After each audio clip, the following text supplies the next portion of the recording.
আসসালামু আলাইকুম ভিউয়ার্স, সবাই কেমন আছেন? আশা করি ভালো আছেন। আল্লাহর রহমতে আমরাও ভালো আছি। আজকে দুপুরের খাবারে ছিল জিজিঙ্গা। জিজিঙ্গা কিন্তু চিংড়ি মাছ বা চিংড়ি শুটকি দিয়ে রান্না করলে কিন্তু বেশ মজা হয়।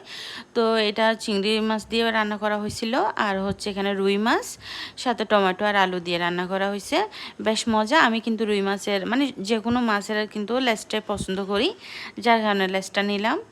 তো আজকে দুপুরে কিন্তু খাবার এটাই, খুব খুব মজাদার, অনেক আলহামদুলিল্লাহ আল্লাহর রহমতে অনেক অনেক স্বাদ হয়েছে, অনেক মজা।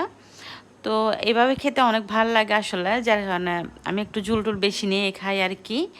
তো অনেক গরম ছিল, তাই খেতে অনেক একটু প্রবলেম হচ্ছিল, কিন্তু তাও মাশাল্লাহ রান্নাটাও ভালো হয়েছে, খেতেও কিন্তু অনেক মজা লাগছিল। আলহামদুলিল্লাহ আজকে দুপুরের খাবার এতটুকুই।